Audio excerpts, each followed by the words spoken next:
Lênio, antes da gente começar a conversar, vou pedir para você fazer uma breve apresentação sua, qual é a tua área de atuação, o que você tem se dedicado aí ultimamente. Sou professor de teoria do direito, direito constitucional, e faço críticas ao, ao cotidiano jurídico, político.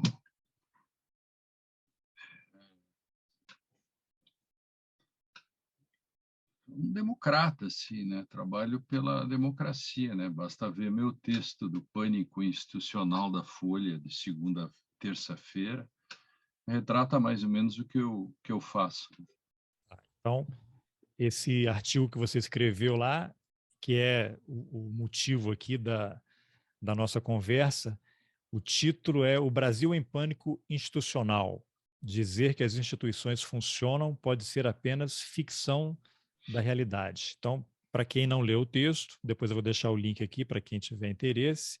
Eu queria começar falando um pouquinho desse texto que você produziu com uma pergunta que a gente ouve todo dia e que tem a ver com a base aí do teu texto, e a pergunta de US$ 1 milhão, né? As instituições estão funcionando normalmente? Pois é, de um lado, sim, porque elas ainda não foram liquidadas, né? Então, há até uma questão lógica, né? A casa não caiu porque ela está em pé. É um pouco de um raciocínio, de platitude, assim. Uma coisa é porque o seu contrário não pode ser provado. Agora, por outro lado, elas estão em crise nesse ponto, porque elas acabaram deixando acontecer esses fenômenos que, paradoxalmente, a ameaçam todos os dias. Por exemplo, como que a Lava Jato, com todos os abusos, resistiu tantos anos? Por que as instituições, ou o caso o judiciário, acordou tão tardimente depois que os estragos já estavam feitos? Isso é um bom exemplo para discutir.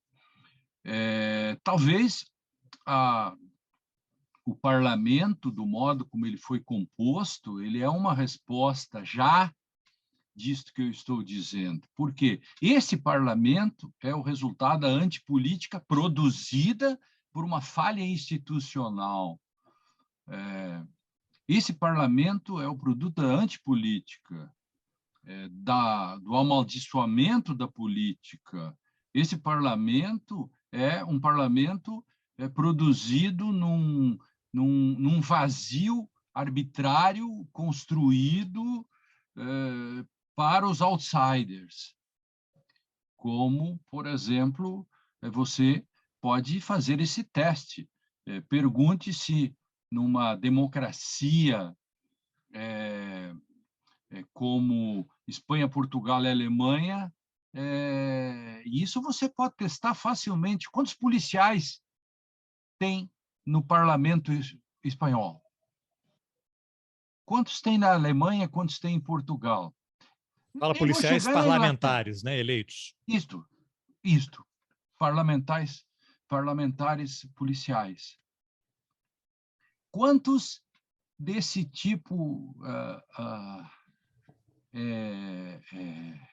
que não são policiais, mas são milicianos, que entram na política exatamente com propósitos bem estabelecidos num certo submundo, né?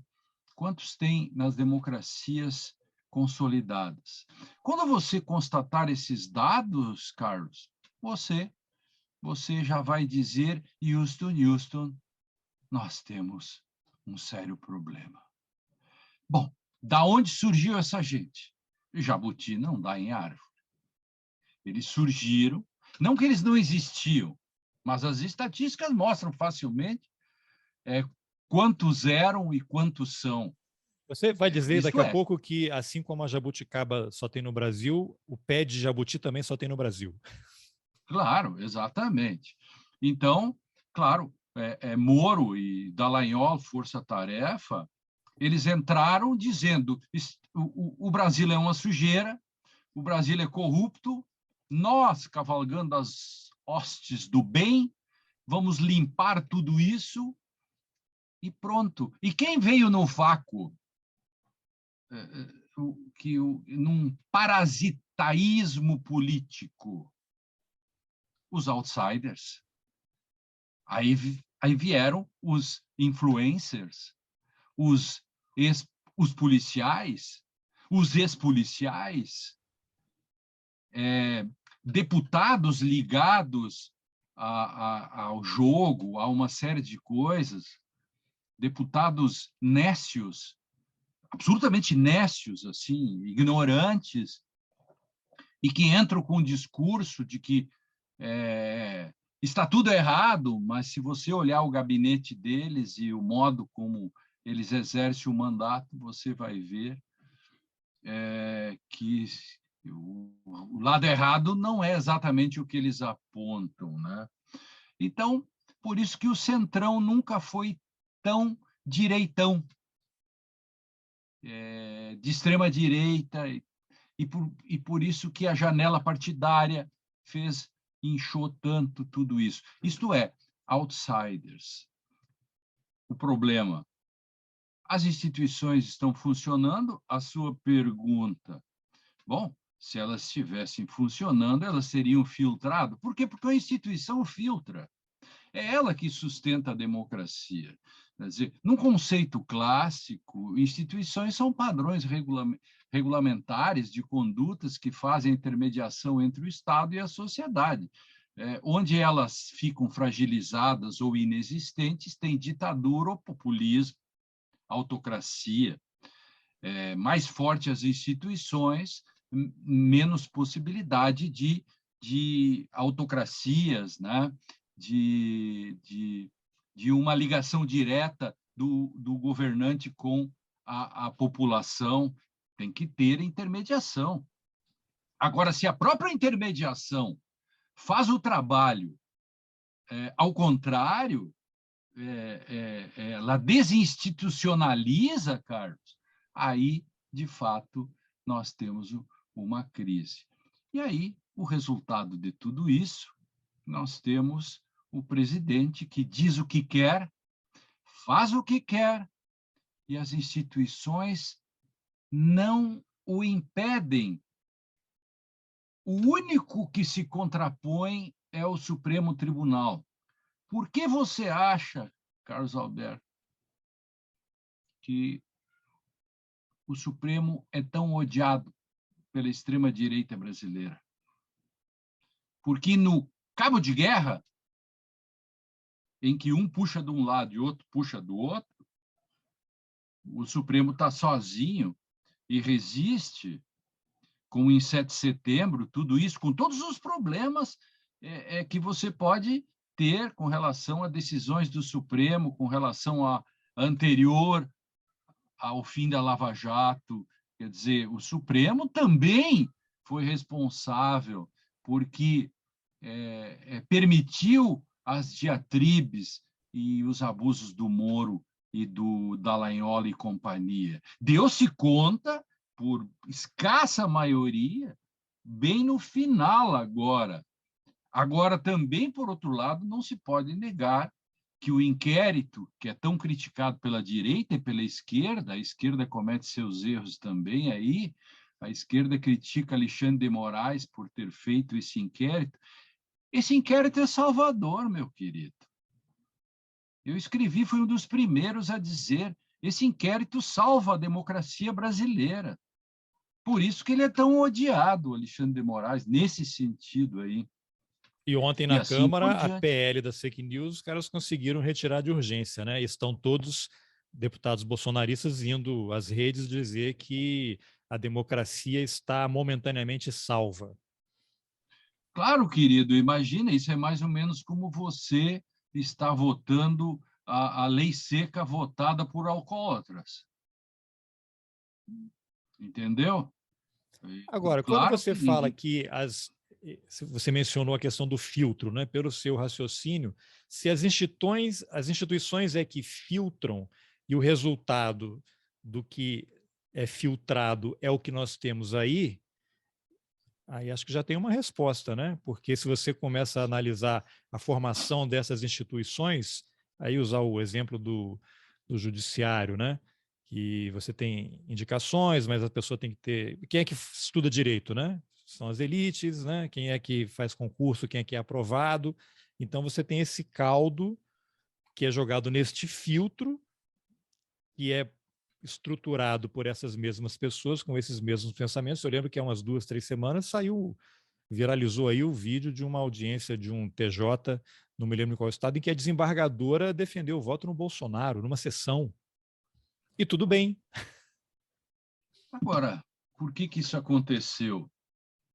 Veja que o PT chegou a fazer uma secretaria da reforma do judiciário e tudo isso. A esquerda, quando esteve no poder, não se preocupou com isso. Ela tentou fazer alguma coisa, mas não levou muito assim, né? Quer dizer, é, não foi muito praticante, né? Digamos assim, de uma certa fé que tinha que fazer reformas. E, na verdade, eu espero que, de novo, isso não aconteça, né? Que as leituras que parte da esquerda faz sobre o papel do direito são leituras muito ingênuas, por vezes. Achar que o direito é superestrutura e ninguém se preocupa com o direito. Enquanto isso, formou-se, nas faculdades de direito, formou-se uma legião de reacionários e fascistas. Como que isso aconteceu? Concursos públicos que viraram quiz show. Ninguém se preocupou com isso. Essas coisas acontecem por alguma razão. Você dá aula em qual universidade? Eu dou aula na Unicinos e no Rio de Janeiro, no mestrado, doutorado da Unesa. Tá. Eu sou Então, fundador dos dois programas. Eu dou aula na essa, pós, né? essa acusação que o governo faz em relação aos professores, acadêmicos, universidades, que estão todos ali tentando transformar os alunos em comunistas, se o que sai da universidade é essa extrema-direita que você falou, vocês estão falhando vergonhosamente, né? Um fiasco total, né? Nesse sentido, é Eu um consigo fiasco entender isso. total. Exatamente. Se o objetivo dos professores no Brasil é formar uma legião de socialistas e comunistas, tem que demitir todos, né? Claro, brincando com isso, é um fiasco total. Na área do direito, então, é um desastre, porque, querido, na área do direito não se tem maioria para discutir a presunção da inocência que está na Constituição. A maioria dos advogados é contra. Quando se discutia a presunção da inocência, e eu fui um dos caras, eu fiz uma das ações e escrevi livros, textos, e na época tinha uma pesquisa que 63%, parece, dos advogados era contra a presunção da inocência, queriam que já terminasse efetivamente, que não tivesse recurso, que a pessoa fosse presa a partir de segundo grau. Num país como o nosso, em que é fácil ser condenado, as pessoas não querem que se tenha chance de ir ao STJ, principalmente se só 1% dos recursos sobem. Nós temos um sério problema no sistema de justiça brasileira, a estrutura, nós temos que discutir uma série de coisas. Agora, nem sei se os próprios progressistas, chamemos de progressistas, para não dizer que nós estamos fazendo aqui um discurso comunista, né?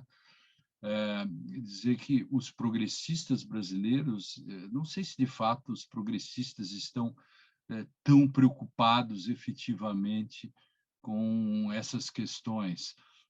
As pautas hoje são muito fragmentadas, né? Existem pautas identitárias, existe uma série de pautas e a boiada vai passando. O próprio há temas, por exemplo, que a esquerda não sabe discutir, ela quer se meter a discutir. Agora mesmo o presidente Lula acabou falando sobre a Aborto. questão do aborto. Tem que cuidar quando Mandou os fala disso. militantes ver a porta dos Isso é outra opositores. questão. Que aí eu até Essas te questões. pergunto, de ontem para hoje, houve 4 ou 5 parlamentares que publicaram nas redes Eu vi. sociais vídeos com Uhum. armas ameaçando de morte o Lula. É isso. Você tem Mas referência de algum pergunte, outro lugar no mundo em que isso por acontece isso, e nada acontece? essa pergunta eu iria fazer para ti, Ou é que porque você as é mais instituições estão informado. funcionando normalmente? É que no lugar que existem instituições funcionando, essa gente não se elege. Essa gente não chega lá. Essa gente não tem Os chance. parlamentares E entram seria, armados em plenário? claro, e seria tirada. Ela seria tirada. Não tem chance nenhuma. Agora tem chance aqui. Aí você não pode improvisar, né? E falar sobre isso, claro, você está exatamente botando lenha na fogueira. Os caras estão loucos para fazer provocações desse tipo, e aí as temáticas têm que ser bem estudadas, né? É um pouco daquilo assim, é correto o que você diz, mas pode não ser conveniente. Aquele vereador, outro dia, lá em Curitiba, não, ok, ele está imbuído de boas razões, mas o resultado do que ele fez entrando naquela igreja lá foi desastroso em termos de opinião publicada ou opinião pública no Brasil profundo. Gente, eu tenho dito em todos os canais, o Brasil escuta a rádio, sabe? O Brasil profundo escuta a rádio. Eu tenho sítio no interior, viajo para o interior, enfim, e faço amostragens e passo essas informações. Ninguém dá bola. Tem rádios que passam o dia todo falando em O Ladrão Quer Voltar, a maior roubalheira da história. Sabe quantos ouvintes tem uma rádio pequena? Você sabe. Sabe quantos ouvintes tem uma rádio grande? Por menos ouvintes que tem uma rádio no fundão do Brasil, ou nas capitais, ela tem 50 mil, e que é móvel. E todos os dias tem rádios que tem 400 mil ouvintes, e que eu faço o teste com você agora, Carlos Alberto. A gente para aqui, eu ligo o rádio aqui agora, nesse momento, ligo numa rádio que é do grupo Edir Macedo, Record. Ligo agora a rádio. E passamos no ar aqui. Mas por amostragem total, você vai ver o que eles estão falando. Você tem o rádio aí do lado? Eu não tenho Não. rádio aqui, mas dava para fazer o teste. Gente, tem que cuidar isso. É isso que faz voto, é isso que multiplica, forma o imaginário. Então, eu vou te dar um exemplo em cima disso que você falou, que é em outra categoria. Por exemplo, você ia a consultório de dentista ou médico, né? Eu tenho 52 anos. Até uns 10 anos, 15 anos atrás, você chegava lá na recepção e tinha o quê? Uma revista Caras, um Contigo, né? Aquelas coisas de novela, você Sim. ficava ali esperando e tal. Hoje, o que tem? Tudo quanto é lugar. Eu sou da Fatos e Fotos ainda, Pois né? é. Eu sou mais Então, antigo. e o que tem hoje? Tem uma televisão que até alguns anos, o que estava exibido ali? Ou era aberta, TV aberta, Globo, aí você ficava ali vendo o show da Xuxa, ou era o Isto, SBT, alguma coisa. O que tem bem agora? assim. O que tem agora? Aí, não, aí passou um pouquinho o tempo, o que tinha em alguns lugares? A Globo News. Passam mais alguns anos, o que tem? Agora as TVs já são ligadas na Record. Isso, não estou falando de 10 anos, estou falando dessa semana e da semana passada. Ou estão ligadas na Record, e algo que eu acho muito perigoso, Isto, a TV Jovem Pan. perfeito.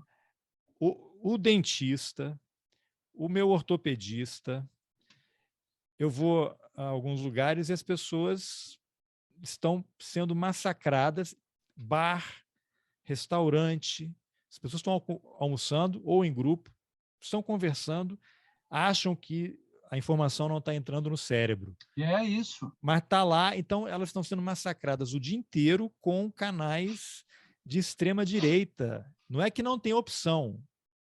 Por alguma razão, ou é barato o pacote, ou está aberto o sinal, que não tem que pagar, os estabelecimentos optaram por deixar este conteúdo à disposição do público. E eu vou lá ao dentista, fico lá sentado na recepção. Há um mês era um canal da GNT, Globo News. Agora é a Jovem Pan. E como é que você vai lidar com isso? E agora eu vou lhe dar o raciocínio ao contrário. Me dê uma rádio ou uma televisão que faz o contrário, Não tem? que fale a favor do, do PT. Ou, tem uma? Você conhece alguma? O que você talvez tenha observado, você pega CNN, Globo News, os canais abertos, todos eles, o que tem acontecido?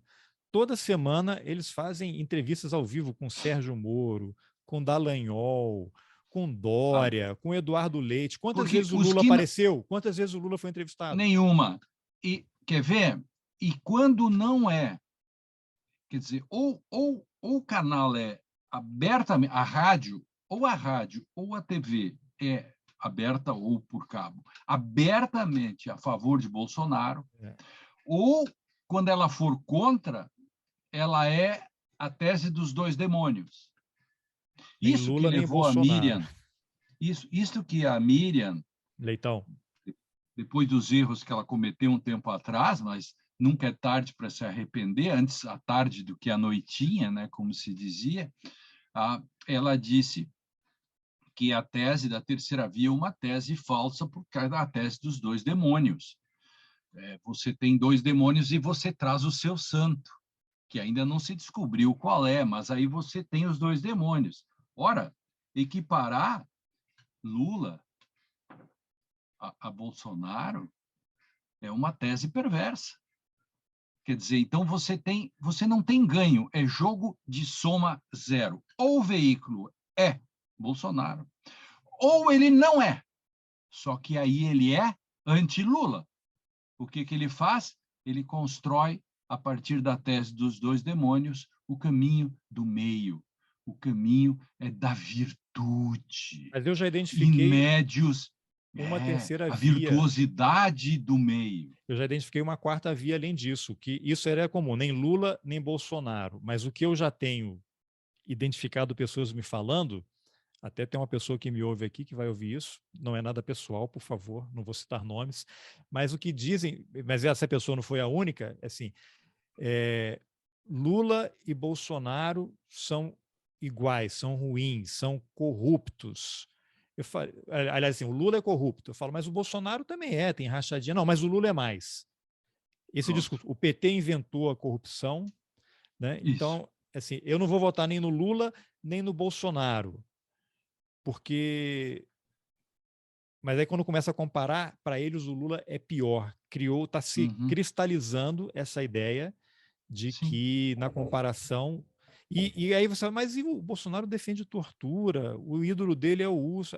Pois é, mas isso passa, a pessoa, isso não registra, a pessoa não registra que todas as abominações defendidas pelo Bolsonaro e pela família dele E eu acho que essa chave não muda. Não sei se você tem uma percepção Total. diferente. Meu querido, não é nada pessoal também o que eu vou dizer, se por acaso ele ouvir esse podcast depois, o meu cunhado, que é um sujeito que tem 2 faculdades e estudou um monte. Bem-vindo ao maravilhoso mundo dos cunhados, hein? Isto, professor, formou seus filhos no exterior e no Brasil, é um sujeito bem. Antes da eleição, eu estou contando isso porque exatamente falei da tortura, né? Antes da eleição, o Bolsonaro defendia tortura, né? E nós estávamos discutindo essa questão do voto ainda.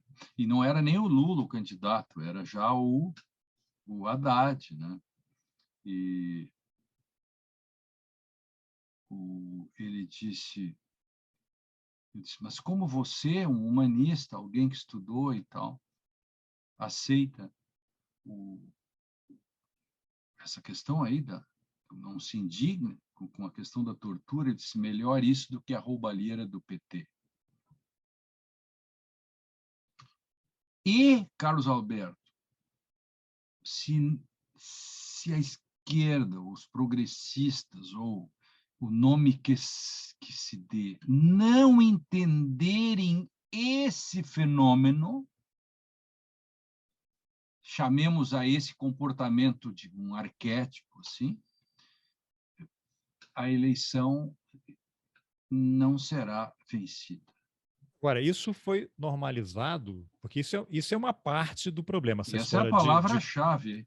Você usou a por palavra-chave. isso que eu vou dizer. Normalizado. Isso é uma parte do problema, essa normalização, porque quando você pega o histórico, não só do Bolsonaro, mas eu vou te dar 2 exemplos aqui.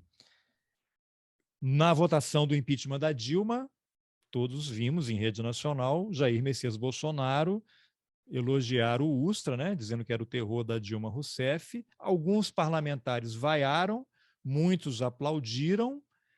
E o que aconteceu?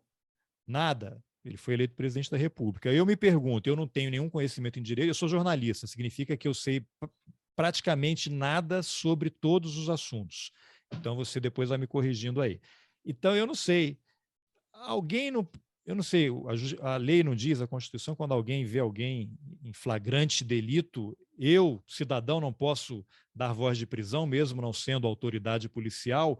Se é Claro. proibido apologia à tortura, como é que o cara no parlamento, apesar das imunidades, ele faz o que fez e não tem um parlamentar para dar voz de prisão, para cortar a voz, para repreender e nada? Aí passa o tempo.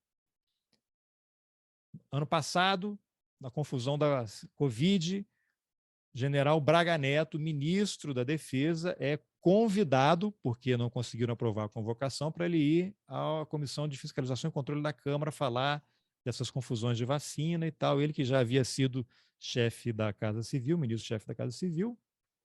Quando perguntado se ele acreditava que houve ditadura no Brasil, ele responde: não, não houve ditadura, não acredito que houve foi um regime forte, que se tivesse havido ditadura, ele ia falar muitos dos senhores, ele deve ter tido uma iluminação na hora, ele interrompeu, muitas pessoas não estariam aqui agora. O que aconteceu? Nada. Ninguém deu voz de prisão para ele, ninguém reclamou, Não, e ninguém o gritou, 31, ninguém e o nenhum. 31, Então, mas nenhum. Não, mas isso é a ordem do dia ali, mas eu estou falando assim, presença, nenhum deputado de oposição subiu na mesa e pulou em cima dele. Não vamos dar um tapa, senão vai virar a história do Will Smith, né? Que você perde a razão. Mas o que acontece? Quando você tem Bolsonaro e Braga Neto falando isso, e mais as ordens do dia, você tem a normalização. Então, as pessoas e acham que, você beleza, pode falar daí de tortura, pode defender tortura, mas a pode. corrupção do PT não pode. Esse é o pânico institucional, quer dizer, as instituições são como o quarto do pânico. Qualquer casa pode ter um quarto do pânico, que é o lugar em que você se esconde dos ladrões, dos bárbaros, das invasões. E lá dentro você estoca comida, sei lá, para se proteger. A grande questão é que se a chave está com o assaltante, não adianta, né? Então, não adianta nada. As instituições tem que funcionar. É como você ter um limpador de para-brisa do lado de dentro do carro. Parece ridículo, mas o que adianta você ter um parlamento desse tamanho se o parlamento todo recebe 130 e tantos pedidos de impeachment e sentam em cima? Bom, num deles a história já se vingou, né? O Maia, sem Rodrigo Maia. voto, o Rodrigo já está saindo, isso foi o resultado. De algum modo, a história faz alguma justiça, né? Ele que foi pusilânime durante um bom período, o Rodrigo Maia é o sujeito que estava alimentando o crocodilo para ser comido por último. Era amiguinho do crocodilo. Aí traíram ele, botaram o Lira e agora ele está no ostracismo. Não sei o que ele vai fazer. Ele está entrando no não sei. PSDB para ser candidato. Não, ele não vai ser candidato, já largou. Ah, desistiu? Não tinha visto essa notícia, mas ele estava entrando no PSDB. Desistiu. Não, ele agora, não se elege. Agora, com esse parlamento, até conversei outro dia com o Demian Mello, historiador do Rio de Janeiro, e ele falou uma coisa interessante, eu queria ouvir a sua opinião. Algumas pessoas defendem uma nova Constituição, tal, até o vice-presidente Hamilton Mourão, no começo do governo, falou: eu não, acho temos que legal ter um isso, se a gente conselho. trouxer, fazer uma Constituição com quem vai eleger essa constituinte. E esses caras se botarem aí, eles põem pena de morte É isso que o Demian e falou. legalizam a tortura. Demian, o Hamilton Mourão tinha sugerido um conselho de sábios, né, de notáveis. Eu me pergunto, mas quem são os notáveis? Quem escolhe quem são os notáveis? E o Demian falou, uma Constituição com esse parlamento vai voltar a pena de morte, MST vai ser grupo terrorista, não tem mais legislação trabalhista, acabou a justiça do trabalho, e aí você vai. Aí você tem o que acontecendo agora lá no Congresso, tem um grupo de trabalho com a proposta de semipresidencialismo, e quem é que está nesse grupo de trabalho? Nelson Jobim, você está no Rio Grande do Sul, estou assumindo que você é gaúcho, né? Então, tem o seu conterrâneo aí, Nelson Jobim, e outra pessoa que está no grupo é o Michel Temer, o golpista Temer. E quem é o Nelson Jobim hoje? Ele é sócio do BTG, um banco que é do André Esteves, que foi criado pelo Paulo Guedes, e o Jobim, que foi casado com uma pessoa que é irmã, não sei se ainda é, esposa, ou já foi do general Sérgio Etchegóin, que era do GSI, que foi assessor do Jobim quando ele era ministro da Defesa, Jobim que foi presidente do Supremo, TSE, foi ministro da Justiça do Fernando Henrique, da Defesa do Lula, um pedacinho da Dilma, e que operou junto a ministros do Supremo para que não houvesse revisão da lei de anistia. Como é que a gente vai sair disso? Eu acho que tem um acordão já está decidido o que vai acontecer. O trabalho deles agora é tentar manobrar, vai ver como é que isso vai descer. Eu era criança e meus pais, de tempos em tempos, tinham mania de comprar emulsão Scott, óleo de fígado de bacalhau. Não, tem que ficar forte. Quando eu era criança tomada, pá, aquele vidrinho horrível, tal. O leite de magnésia Philips. Eles estão tentando ver como é que vão convencer a gente a tomar isso.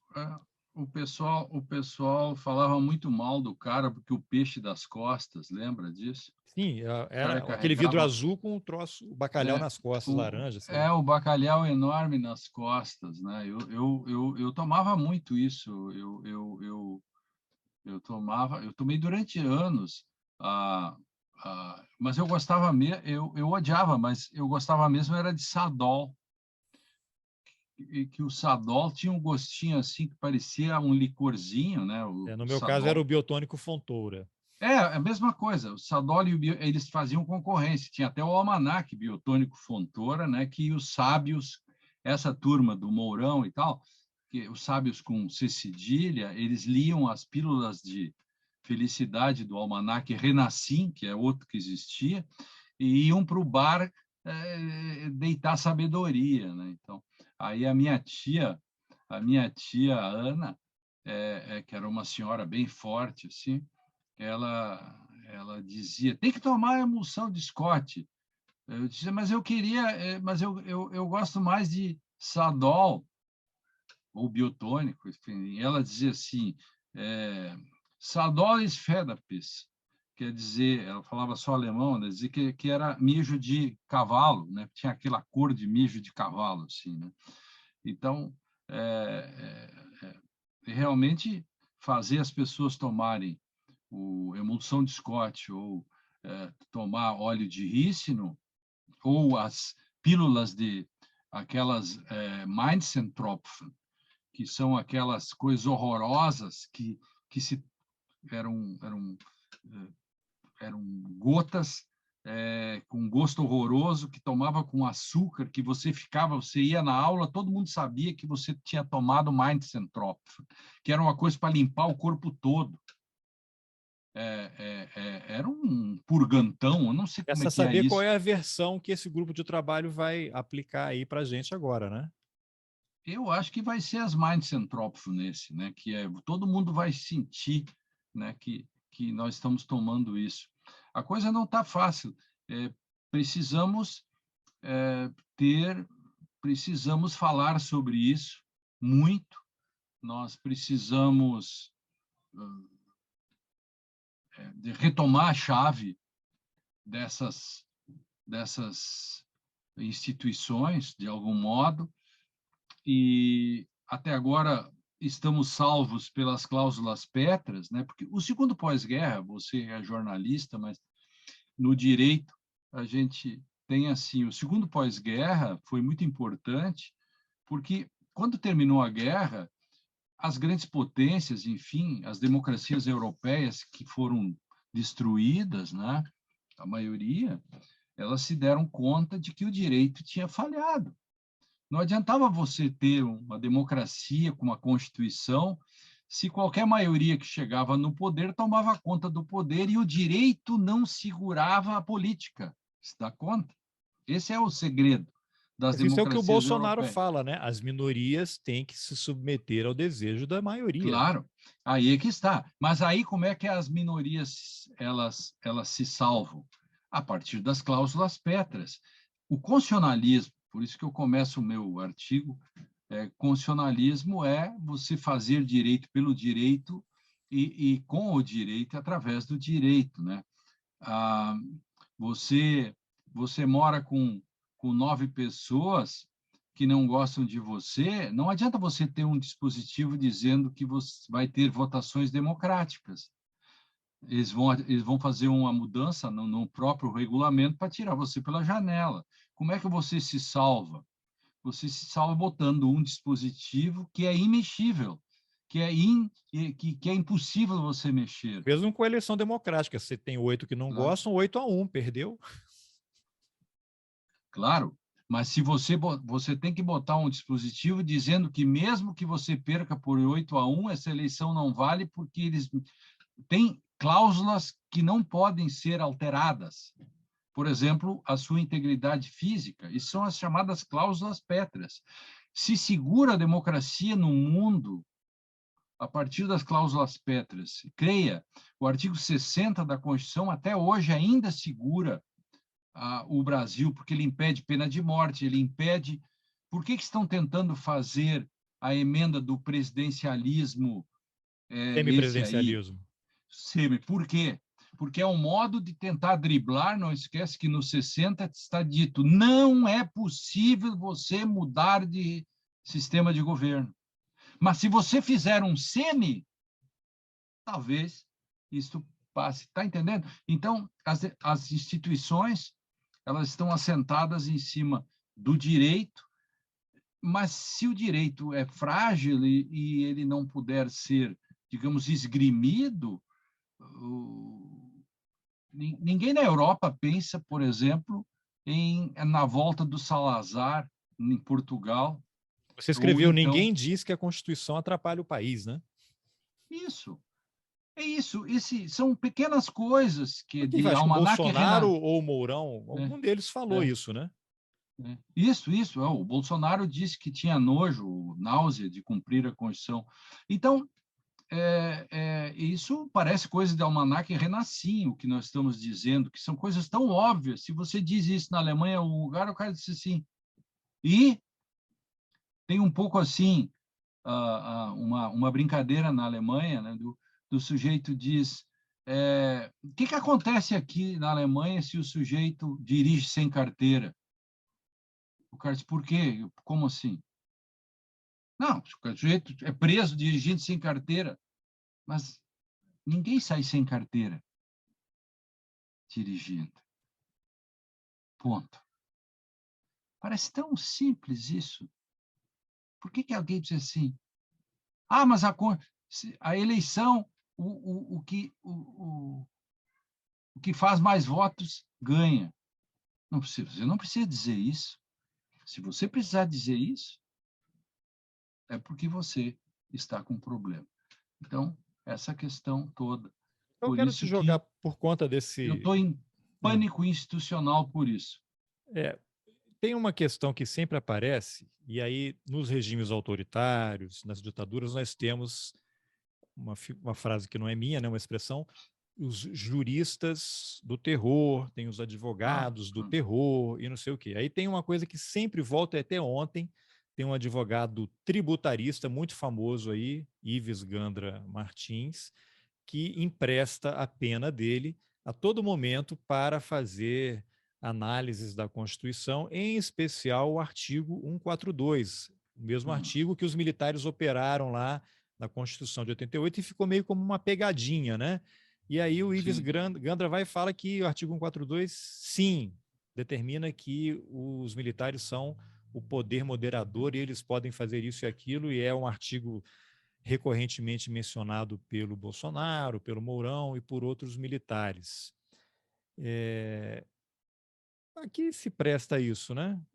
Ontem o Ives Gandra colocou no Twitter dele o link para uma entrevista que ele deu para a Jovem Pan, falando exatamente isso, né?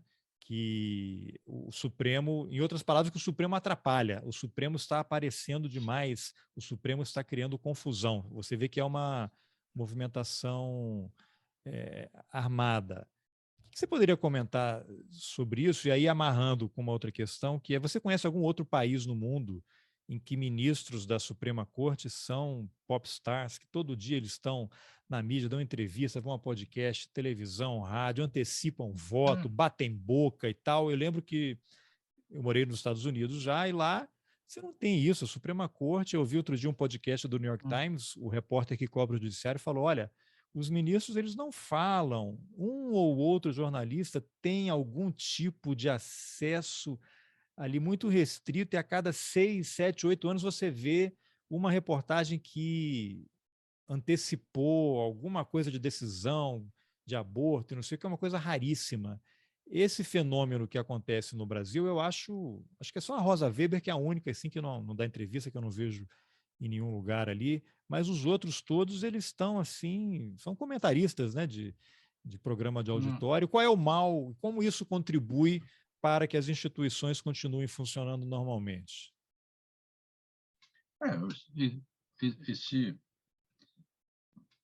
Esse é um problema bem brasileiro, porque não há similar no mundo, né? Também no mundo todo ninguém transmite os julgamentos.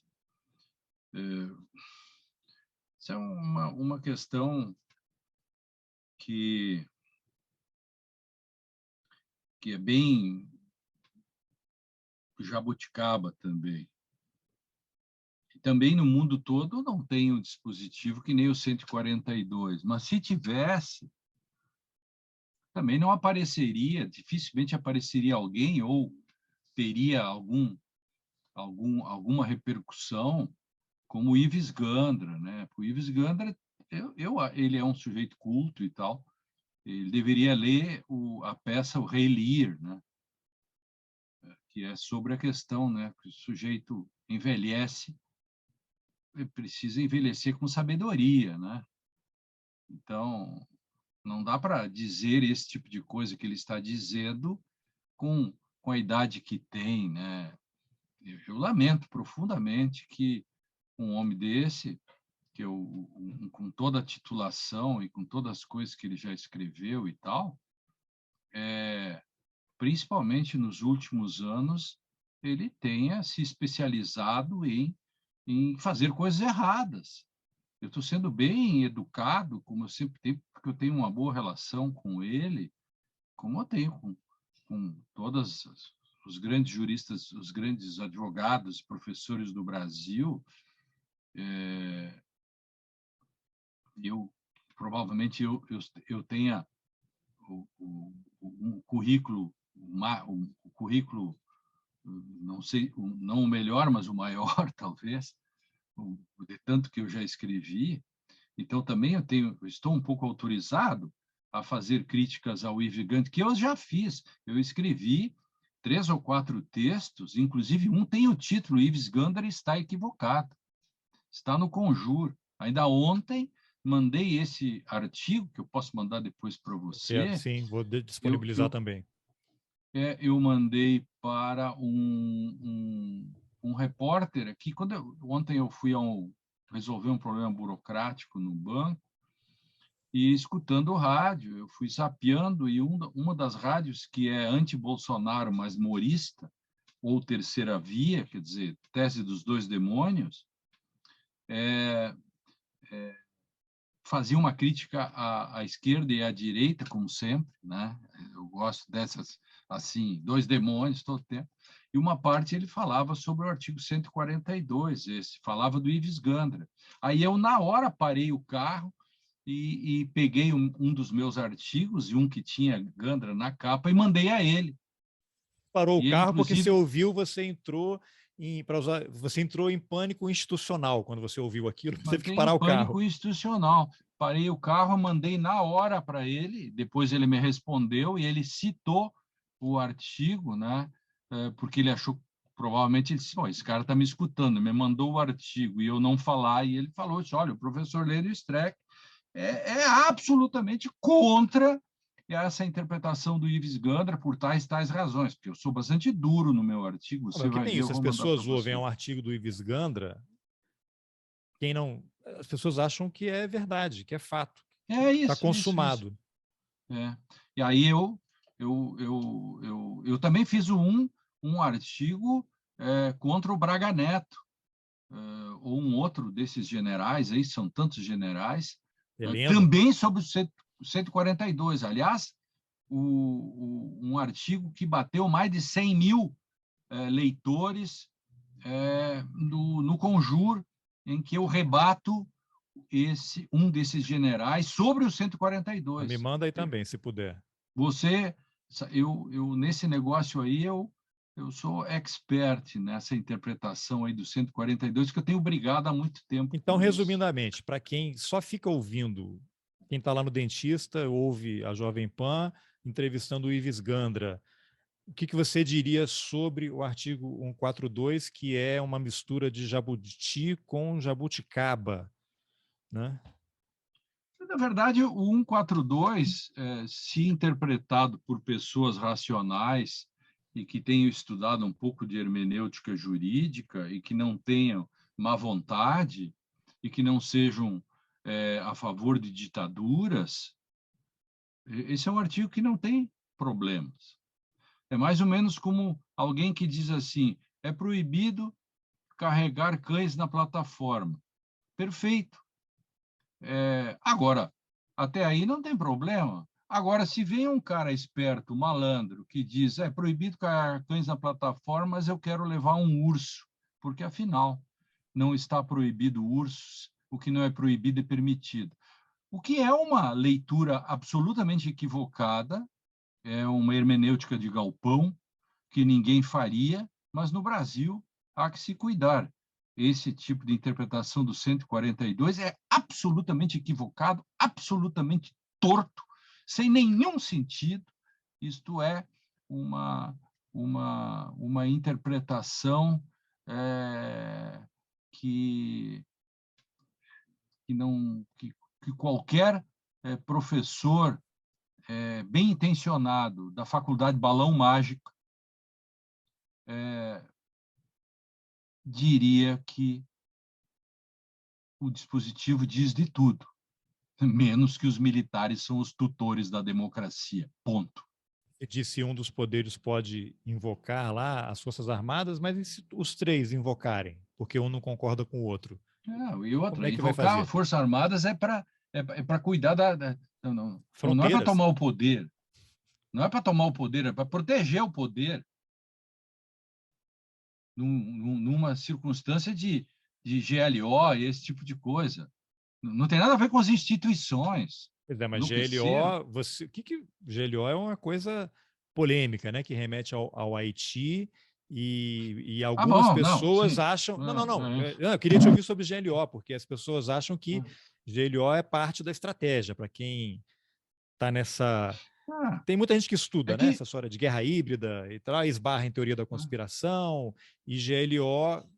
Lembrando que quem estava na GLO no Rio de Janeiro, Braga Neto, né? ah, Controlando o governo, sim, sim. todas É as que informações de é, inteligência. E hoje, de sim, ontem para mas hoje, que quem foi que virou porta-voz do governo? O Queiroz, né? Porque vazou um áudio aí da irmã do é, Adriano e saiu o Queiroz defendendo o governo. Depois do general Rego Barros, agora o Queiroz é o porta-voz do governo federal.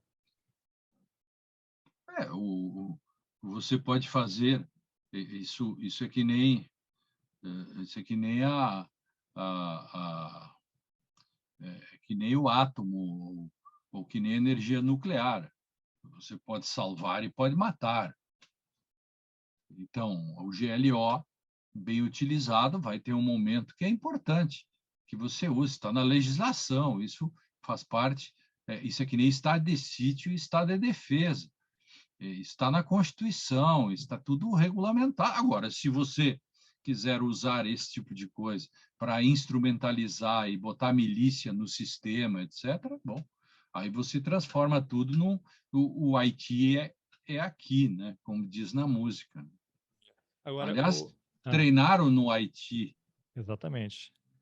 Levaram tecnologia e voltaram com né? outra tecnologia num E o processo. Haiti está muito bem, né?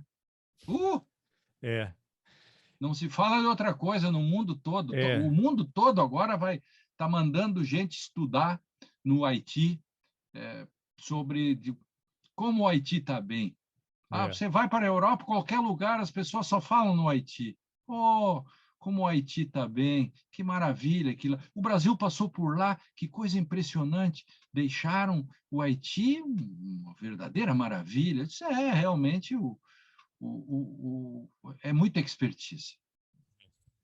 Lênio, para a gente caminhar para o final aqui, que você já está Porque aí eu tenho que no sair, teu né? tempo. É a última coisa que ontem havia uma pressão de senadores bolsonaristas para que se que o presidente do Senado colocasse em votação um dos muitos pedidos de impeachment do ministro do Supremo, Alexandre de Moraes. Quais as implicações que algo dessa. Eu não me lembro, não sei se algum ministro do Supremo já sofreu um processo semelhante na história do Brasil, mas o que isso representaria? Isso daí, lógico, é parte da operação aí. Bolsonaro odeia o cara, os militares odeiam o cara, tem fake news, ele tem. Imagina, ele está mais de 2 anos nesse inquérito das fake news. Você imagina a quantidade de informação que ele já não recebeu e que os caras sabem que ele tem porque produziram as informações, né? Eles sabem o que fizeram nos verões passados, né? Agora, o que o presidente do Senado aceitando colocar isso em apreciação, que tipo de encrenca isso traria para o Brasil, considerando também que estamos no ano eleitoral?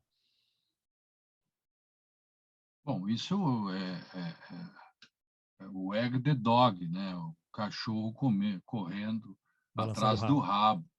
rabo. Isso parece É aquele filme Mera o rabo balançando o Coincidência. cachorro, né? O rabo balançando o cachorro, aquele filme Mera Coincidência, Do para Costa resolver um Gavras, problema. Não, esse é um filme com Dustin Hoffman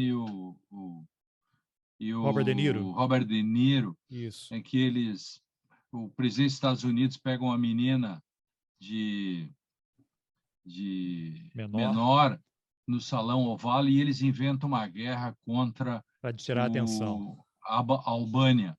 E, no fundo, esse impeachment, o pedido É de impeachment do Alexandre de Moraes é o cachorro, é o essa rabo operação, balançando o o rabo cachorro. balançando o Filme do cachorro. Barry Levinson, acabei de ver aqui. Isto. O Egg the Dog, né? É o nome, não é isso? Uhum. Isso. Parece. Que eu não me lembro, né? É isso mesmo. Estou aqui falando com você e estou tocando de ouvido. Mas quando você pergunta isso, é bem assim. Isso é uma guerra contra a Albânia que se inventa para desviar o foco e fazer com que Enquanto o semipresidencialismo passa em cima da boiada. Claro, e o Supremo fica intimidado. Senadores que fazem isso são senadores de lesa pátria. São senadores mal intencionados. Essas pessoas, tem um aqui do Rio Grande do Sul que só faz isso. Está 7 anos e pouco lá, que chama Lazier Martins. A única coisa que ele fez até hoje lá é: eu quero o impeachment. Ele tem uma fixação, essa gente tem uma fixação com o Supremo Tribunal, uma fixação, que é uma coisa meio doentia, psicanalítica. Assim. Eles falam todo o tempo que querem um impeachment. E as rádios bolsonaristas dizem todo o tempo que esta é a eleição mais importante da história do Brasil, porque, com isto, se Bolsonaro for reeleito, ele vai conseguir nomear mais 2, 3 ministros do Supremo, e, com isso, finalmente vai ter um Supremo Tribunal, porque ele vai colocar... exatamente. Então, meu querido, wag the dog aí, né? Nesse negócio, vamos em frente, vamos ver se a gente se protege nesse quarto aí, que a gente saia protegido. Eu estou realmente em pânico, e muito. Eu torço contra o meu pânico. Eu torço contra. E se tiver que entrar no quarto de pânico, que você fique com a chave lá dentro. Né? Exatamente. Tá, meu querido? Bom, Lênio, obrigado, hein? Valeu.